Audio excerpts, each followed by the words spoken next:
So one thing nice about being a futurist, you probably won't be around to find out if you were accurate or not in your predictions. So it's easy to make predictions 50 years down the road for conflict management, because the chances are Ken and I will not be doing another celebration video for the 100th year of the TKI. But in terms of what I see happening, as I mentioned, is there's going to be more and more conflict in every segment of society. Interpersonal conflict, as well as work group conflict, international conflict, organizational conflict, you name it. Because of the diversity that's out there and the social media platforms bringing everything to light on an instant, there's going to be more and more conflict. Now, the one area that I believe is going to develop more rapidly in the next 50 years is using the TKI to address our inner conflicts. We have focused typically on conflicts out there with other people, other groups, other teams, other organizations, other nations. But what about inside of us? In fact, I remember a famous quote by Rumi. Went along something like the following. It says, "When I was young and clever, I wanted to change the world. When I was older and much wiser, I wanted to change myself." And I think with the TKI, we'll eventually look inside to see that the way we address our inner conflicts says everything about our capability for addressing our outer conflicts. So what are the inner conflicts? There's a few of them. I think of them as four. One is, are you an energy body or a physical body? Interesting. Are you just material? Are you just cells? Or is there also energy that moves you into action? What is that? It's either or. Incidentally, I first set these four inner conflicts up as either or to set the stage for a debate that will eventually result in synergy, where we can have both and not either or. So you can be both an energy body and a physical body.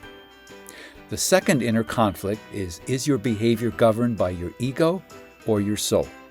In the case of ego is something along the lines of fame, immortality, success, glory, attention, all the big ego kinds of stuff that we often think about in the workplace. On the other hand, the soul is, why were you born? Why were you given the privilege of life? What are you here to do? How are you the missing piece of the universe that will fulfill something that will allow other people to also survive and thrive? A very different set of questions. And we first set it up as either or. You're either governed by your ego, primarily, or your soul. Well, we can resolve that conflict so we can have the ego and soul on the same page. So your energy from the ego to want to do your best to succeed is driven towards your soul's purpose. That's an ultimate win-win situation. Now, the third inner conflict is, are your surrounding systems separate from who you are, or are those surrounding systems an integral part of who you are? Now, what is meant by surrounding systems? The culture, the strategy, the goal, the structure, the reward system, leaders' behavior, all the kinds of things that we typically think of being outside and somebody else's responsibility. But with this inner conflict, it raises the issue that maybe all those outside things, which we think of as outside, like the culture, the strategy, the structure, are really a part of us. We're all interconnected. We're all one. And therefore, we are fully responsible for those systems.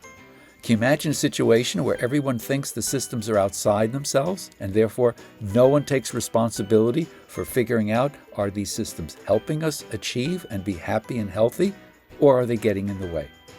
So by having that debate or that conflict about either or, are my systems outside me or inside me, a part of me, an integral part of me, makes a big difference in whether people take responsibility for the systems in society or simply assume or let it be someone else's responsibility.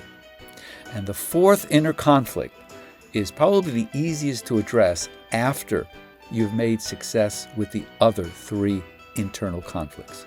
The fourth internal conflict is as follows.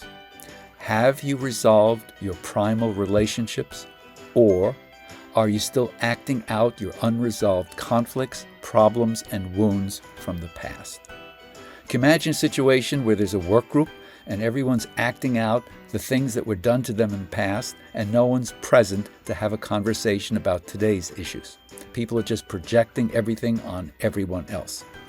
Well, it's important to address those issues under certain circumstances so that you can be fully present with the people in the situation rather than living out the past. Again, these inner conflicts do affect how we interact with other people in all kinds of situations, whether it's interpersonal conflict or international conflict.